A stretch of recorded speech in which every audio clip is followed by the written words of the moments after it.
Selamat datang di podcast Beritanda, beragam info mata undaan. Menyajikan beragam informasi kesehatan dan gaya hidup sehat.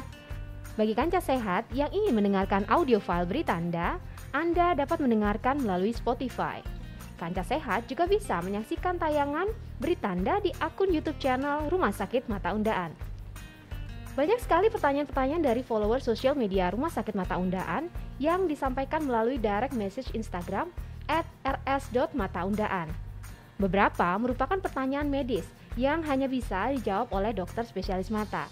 Nah, kali ini di podcast Beritanda Rumah Sakit Mata Undaan mengundang salah satu dokter subspesialis rekonstruksi, okuloplasti, dan onkologi, Dr. Yana Rosita, spesialis mata konsultan, yang akan membantu untuk menjawab pertanyaan yang sudah diajukan kepada kami.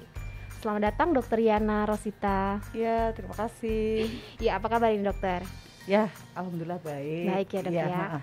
Nah dokter, kali ini kita sudah memilih satu pertanyaan yang sangat berhubungan dengan keseharian dan spesialisasi dari Dr. Yana Rosita.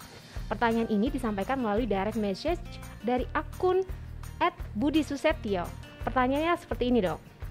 Kelopak mata anak saya yang sebelah kanan, lipatan kelopaknya terlihat naik dan yang kiri lebih layu dan agak turun. Jadi terkesan tidak simetris. Saya mau bertanya nih dok, penyebabnya tidak simetris itu karena apa ya? Dan apakah hal ini akan mempengaruhi organ mata yang lainnya?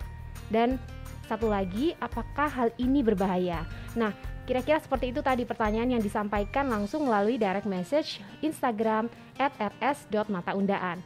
Bersama Dr. Yana Rosita, kita akan membahas pertanyaan ini dan semoga pemilik akun tadi menyaksikan ya tayangan ini. Nah dokter, mengenai kelopak mata yang tidak simetris tadi yang disampaikan seperti Bapak Budi Susetio tadi ya, sebetulnya faktor penyebabnya apa ya dokter?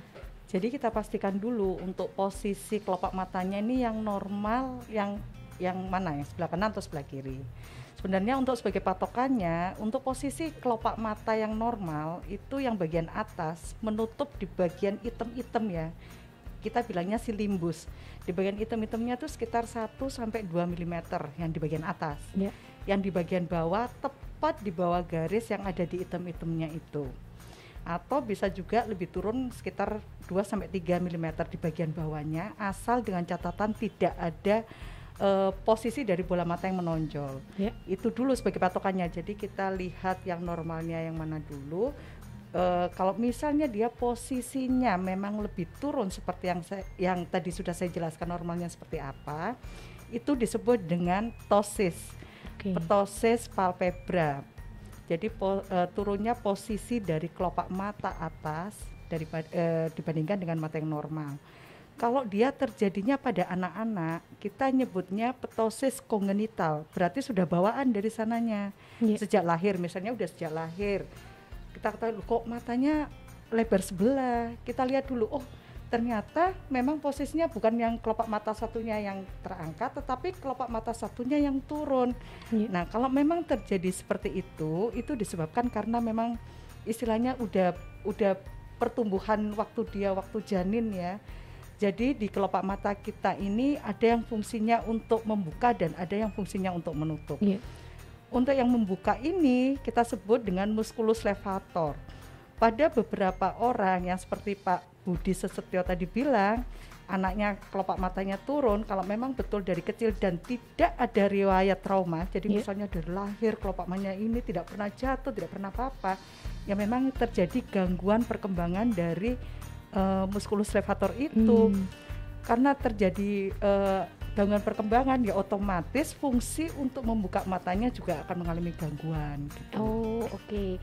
Nah itu tadi disebut dengan ptosis begitu ya dokter ya. Dan penyebabnya juga sudah dokter sampaikan ya, bisa beraneka ragam. Salah satunya adalah kongenital atau bawaan sejak lahir ya dokter ya. Nah apakah ptosis ini berbahaya dokter dan bisa menyebabkan gangguan penglihatan lainnya dok? Iya. Jadi ptosis itu ada derajatnya, ada yang derajat ringan, sedang, dan berat. Pada derajat yang ringan, dia tidak mengganggu fungsi penglihatan karena dia turunnya sedikit tetapi tidak menutup pupil. Jadi di mata kita itu ada yang bagian, nanti coba dilihat di kaca ya. Jadi di bagian tengah yang hitam-hitamnya itu ada bagian lingkaran, seperti lingkaran itu namanya pupil. Pupil itu seperti kayak jendelanya. Kalau di rumah ada jendela itu fungsinya untuk melihat. Kalau pada ptosis yang ringan, dia hanya turun tapi tidak menutup pupilnya, sehingga tidak mengganggu untuk penglihatan. Ya. Tetapi pada ptosis yang derajatnya sedang sampai berat, otomatis karena posisinya menutup dari sebagian pupil atau yang total, kalau yang berat itu sampai total, ya otomatis akan mengganggu penglihatan. Kan sayang sekali untuk matanya normal, tetapi karena ada bagian yang menutup, otomatis dia tidak bisa untuk melihat gitu. Nah, untuk kasus-kasus yang terutama yang untuk ptosis yang sangat berat, disarankan ya harus cepat dilakukan operasi karena sayang banget perkembangan untuk melihat itu sampai pesatnya memang umur 3-4 tahun. Sampai berkembang tuh sampai usia 8 tahun. Kalau tidak cepat kita tangani, otomatis fungsi mata itu ya sudah lama tidak terpakai. Akhirnya apa yang terjadi? Mata sebenarnya tidak ada kelainan karena sudah terbiasa tertutup, akhirnya fungsi matanya terganggu. Itu yang disebut dengan amblyopia. Nama lainnya mata malas gitu. Kan sayang banget gitu. Jadi ya kalau derajatnya berat ya pasti akan mengganggu fungsi penglihatan gitu. Nah, kalau yang tadi dokter, apakah ini termasuk salah satu yang berbahaya dokter? Kalau untuk yang berat, berbahaya jika tidak ditangani dengan benar. Oh begitu. Jadi kalau saran saya kepada bapak ibu yang mempunyai anak yang kelopak matanya turun, kan mungkin taunya hanya turun, tapi seberapa derajat ringan beratnya kan yang tahu dokter ya, dokter mata. Jadi kalau saran saya, apabila terjadi posisi dari kelopak matanya itu tidak simetris, harus dipastikan dulu ini apa dulu gitu, diperiksakan ke dokter mata. Nanti dokter mata yang akan memeriksa lebih detail. Untuk perlu penanganannya lebih lanjut, yang tahu juga dokter mata gitu. Jadi saran saya, kalau misalnya memang ada harus secepatnya, harus secepatnya diperiksa. Kalau bisa misalnya untuk yang berat ya operasi, nggak usah. Aduh kasihan anak saya masih kecil kok operasi dokter. Justru lebih kasihan lagi kalau tidak cepat kita tangani pada ptosis yang berat ya. Itu lebih kasihan lagi karena nanti kalau dia udah misalnya dia 12 tahun ternyata dok anak saya ternyata mau operasi. Operasinya akhirnya bukan untuk penglihatan tapi hanya kosmetik aja karena fungsi untuk perkembangan melihatnya sudah terlampaui, sudah cukup lama cukup lama tidak segera karena dokter ditangani. Iya. Baik. Nah, kalau bicara tentang derajatnya yang tadi sudah parah itu tadi dokter ya, berarti kan ada penanganan lebih lanjut. Seperti apa perawatan dan penanganan ptosis di Rumah Sakit Mata Undaan sendiri? Tata laksananya seperti apa dokter? Ptosis itu penanganannya ya harus dengan cara operasi ya. Jadi saya tadi sudah sebutkan kalau ptosis itu ada derajat-derajatnya, ada derajat ringan, sedang, sama berat. Kalau yang ringan karena dia tidak mengganggu penglihatan, operasi tujuannya berarti hanya untuk kosmetik, karena dia bisa untuk melihat. Pada kasus-kasus yang derajat ringan itu bisa dilakukan pada saat dia dewasa. Nah, kalau sudah dewasa seperti ini, operasinya bisa dilakukan lokal anestesi, paling operasinya sekitar 45 menit, cepat kok ya. Terus kalau misalnya sedang ini kita lihat dulu juga. Kalau seandainya walaupun dia sedang, ada bagian pupil yang masih bisa ngelihat, tapi dia sudah sangat terganggu. Kalau saran saya sih tetap harus dilakukan operasi.